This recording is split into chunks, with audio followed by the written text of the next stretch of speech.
Hola, ¿qué tal están? Sobre el sentido de la vida. Realmente es un tema que ha sido tratado por numerosos filósofos, entre ellos, por ejemplo, Gustavo Bueno, con su libro El sentido de la vida, desde una perspectiva, en este caso, materialista, desde el materialismo filosófico, pero también, por supuesto, en esta cuestión entran muy diferentes asuntos, por ejemplo, el problema del alma, el asunto de Dios, en el caso de los que tienen creencias religiosas, el descrédito actual de la metafísica, podríamos pensar, y una nueva actitud metafísica en relación con el sentido de la vida, pasando por el existencialismo, etc. Podemos decir que, por ejemplo, el concepto de alma pues se origina en un contexto religioso, como una especie de soplo de vida, el alma, el neuma, el aire que respiramos, que es el neuma en la antigüedad griega, y como imagen de uno mismo que trasciende a la muerte del cuerpo. Este es el caso de Pitágoras, con su idealismo, espiritualismo, el caso del orfismo y también, por supuesto, el de Platón y de otros filósofos como Parménides, por ejemplo. Por otra parte, también hay que indicar que la idea religiosa de inmortalidad del alma o de la reencarnación o transmigración del alma pues forma parte, diríamos, del pensamiento de Platón y también de Pitágoras y de otros filósofos antiguos griegos y también pues está presente de alguna manera en la escolástica, de una manera muy clara y muy evidente también, con la influencia de Platón fundamentalmente, y pues también en Descartes, quien separa tajantemente la cosa pensante, la res pensante de la res extensa. En ese sentido, podemos decir que a lo largo de la historia del pensamiento occidental, se ha mantenido la apreciación básica del alma como sustancia inmaterial, como el elemento contrario al cuerpo y como característica definitoria de lo que es el ser humano. En relación con los tipos de alma, se ha considerado que existe la vegetativa, que es la más característica de las plantas y supone nacimiento, crecimiento, reproducción y muerte. El alma sensitiva, que está unida al conocimiento sensible, la apetencia sensible, la locomoción, etc. Y el alma racional, propia de los seres humanos, que supone conocimiento racional y que realmente reside en la mente, fundamentalmente. Realmente se puede decir que las aparentes pruebas de la existencia de Dios, como por ejemplo las de tipo ontológico a priorístico, como son las de San Anselmo de Canterbury, que aparecen por primera vez en el Proslogium, en esta obra suya, el denominado argumento ontológico, que nombró de esta forma Kant, dice que Dios es aquello cuyo mayor ser no puede ser pensado. Por lo tanto, Dios tiene que existir porque si no, no sería lo mayor que se puede pensar. En este sentido, lo más grande que se puede pensar. De esta forma, desde esta perspectiva priorística, puramente abstracta, se mezclan, diríamos,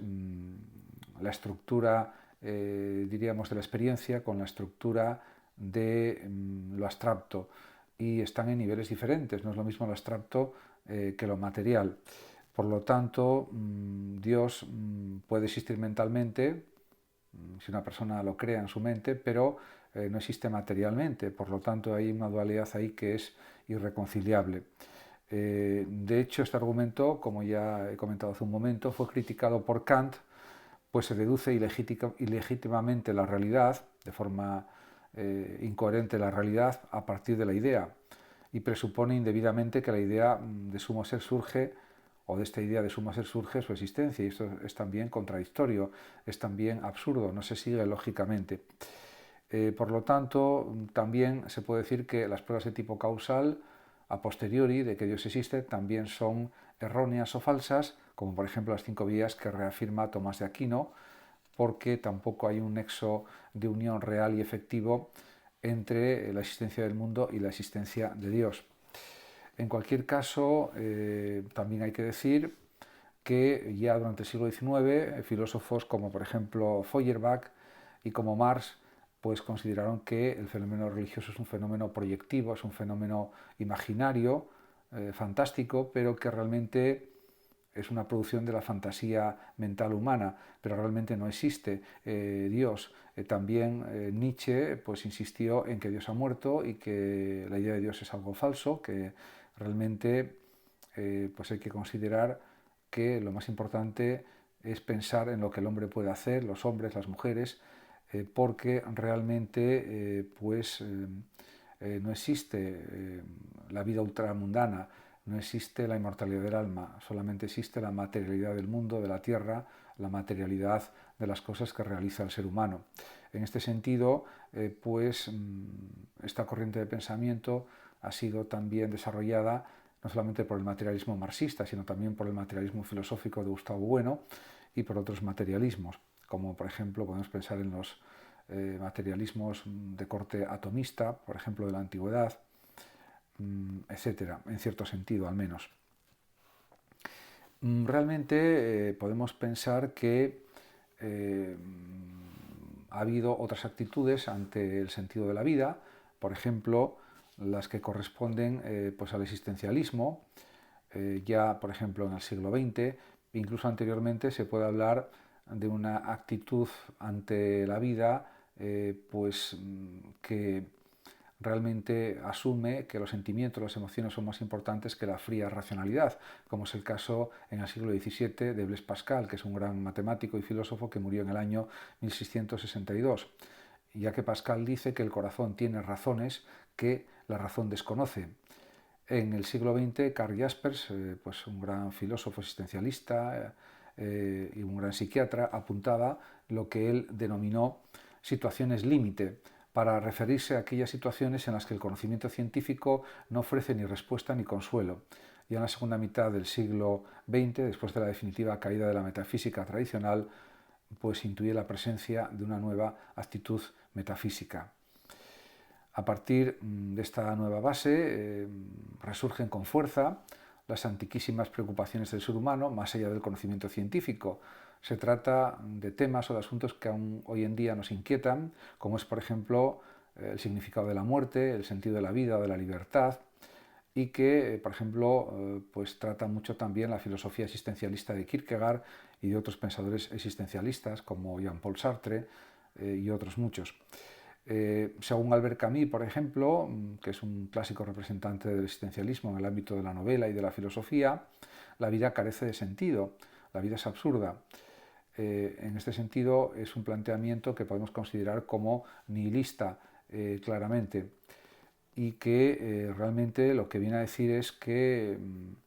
la vida es absurda y que no es sino una secuencia de proyectos frustrados por la brevedad de la vida, por la inexorabilidad de la muerte, y ni siquiera el hombre rebelde que se enfrenta a las injusticias tiene sentido, puesto que la muerte dará al traste con sus proyectos. En ese sentido, parece que aparentemente tiene razón Albert Camus. Lo que sucede es que la vida puede buscar sentido en su propio desarrollo, en las propias etapas existenciales, en el sentido de que todo lo que realizamos y hacemos en la vida da su propio sentido a la vida. Y en ese aspecto me parece que el materialismo inicia esa vía de búsqueda de sentido, no buscándolo en algo abstracto o inmaterial, sino en la propia consecución de los objetivos o de los proyectos o de las metas de la propia existencia. En ese aspecto también se puede considerar que la vida tiene sentido para todas las filosofías idealistas o espiritualistas, podríamos decir, en las que da un sentido trascendente o divino a la vida y que le dan un cierto sentido de unión con Dios de alguna manera. Por lo tanto, por ejemplo, desde el punto de vista del sentido trascendente de la vida, la felicidad que se persigue o que persigue la persona la conseguirá plenamente en su unidad con Dios. En cambio, hay un sentido inmanente del sentido de la vida que supone que desde esta perspectiva debemos recordar que las religiones y en particular el cristianismo dan un sentido trascendente a la propia existencia, pero esto no es válido desde un punto de vista inmanentista si pensamos en la propia realidad, diríamos, de lo terreno. En ese sentido, las corrientes vitalistas o los humanismos marxistas están plenamente dentro del sentido inmanente de la vida. En este aspecto, la vida tiene significado por sí misma independientemente de lo demás. Por otra parte, también el ser humano, desde la perspectiva inmanente, se realiza y desarrolla sus capacidades al mismo tiempo que dota de sentido a su vida. Yo creo que esta es la postura o el planteamiento más sensato, más racional, más lógico por otra parte, y que es válido tanto para las personas ateas o agnósticas como incluso también para los que tienen ciertas creencias espirituales o religiosas. En ese sentido, pues también es verdad que Marx habló de la religión como opio del pueblo, tal como sucedía, por ejemplo, en el siglo XIX, pero desde la perspectiva del siglo XXI, pues estos planteamientos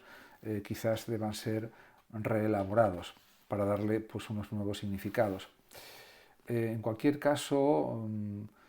hay que decir también que el humanismo marxista deja abierta la puerta a la esperanza, a la lucha solidaria que sea capaz de conseguir pues que sean una realidad los derechos humanos, los derechos de los seres humanos. Y por otra parte, también podemos dar mucho más sentido a la vida, pues precisamente en una sociedad en la que pues exista más solidaridad, haya más participación y de esa manera pues se mejoren las condiciones de vida de todos también. Eso sería también una buena actitud y estrategia de cara a darle más sentido a la vida, además del propio desarrollo vital de cada sujeto, de cada individuo. En este aspecto podemos decir que también en los últimos años, sobre todo pues, en el siglo XX, se ha dado el nombre de vacío existencial a una serie de sentimientos que tienen pues, algunas personas que atraviesan situaciones muy difíciles y según Viktor Frankl se manifiesta en estados más o menos largos o profundos de aburrimiento también. En este sentido, da la impresión de que a medida que el hombre se ha ido civilizando, ha ido perdiendo la seguridad que nos ofrecían los instintos de nuestra condición animal. También en el siglo XXI se han perdido muchas tradiciones que eran reguladores sociales, que regulaban pautas individuales y sociales, y actualmente en el siglo XXI pues al individuo le faltan referencias sociales y la personalidad tiende a la desintegración, aunque esto no siempre sucede afortunadamente. También hay otros rasgos de esta falta de sentido de la vida aparente, como es la neurosis dominical, la depresión que a veces invade a las personas en los días de descanso. Y bueno, podemos decir que yo creo que el sentido de la vida está precisamente en desarrollar al máximo todas nuestras posibilidades, todas nuestras capacidades, todos nuestros talentos, para de esa manera hacer una vida extraordinaria, una vida grande, una vida plena en la medida de lo posible. Y eso también se puede pues complementar con, por ejemplo, pues un desarrollo del ideal estético, por ejemplo, del arte, de la creatividad, etcétera, porque eso también completa la vida y da más significado a la vida. En ese sentido, pues el arte perfecciona la vida humana, por ejemplo. El arte, por ejemplo, es producto de la percepción de la realidad y de la imaginación del artista, pero también la contemplación de las obras de arte, pues sean obras pictóricas, obras literarias, obras de filosofía, obras musicales en general, etcétera. Eso produce pues, una cierta satisfacción y eso también pues da mayor significado a la vida. Por otra parte, pues el placer estético, el arte, está abierto a nuevas interpretaciones o a nuevas significaciones y eso también da un sentido mayor a las propias vivencias, a las propias experiencias vitales. También el arte nos ayuda a formar nociones más exactas de la vida, mejora nuestra sensibilidad, también fomenta la reflexión y predispone a la tranquilidad y además el arte favorece las relaciones sociales. En ese sentido, el arte se puede entender también como conocimiento, también como actividad práctica y el arte también, en cierto sentido, pues no solamente sensibilidad ante las obras artísticas, sino el arte se puede entender también como producto mercantil. En cualquier caso, diríamos que la filosofía también es una de las bellas artes, podríamos decir, y nos hace apreciar todos los grandes valores de la propia existencia y también nos hace sentir y entender mejor lo que sucede en el mundo, lo que sucede en la realidad, y nos hace comprender mejor los problemas humanos en todos los aspectos imaginables. En ese sentido, pues yo considero que el sentido de la vida tiene que abordarse sobre todo desde un principio secular, materialista más bien, aunque por supuesto ese sentido de la vida puede completarse con las creencias en la inmortalidad del alma o en la inmortalidad del espíritu, pero diríamos para una parte considerable de las personas que son ateas o agnósticas actualmente, pues el sentido de la vida yo creo que es más bien inmanente, que reside en las propias acciones vitales, que nos perfeccionan en la medida de lo posible, que nos completan, que nos mejoran y que nos hacen sentir mejor también. Muchas gracias a todos por su atención, saludos como siempre a los oyentes de Radio Sofando de México y hasta mi próximo vídeo.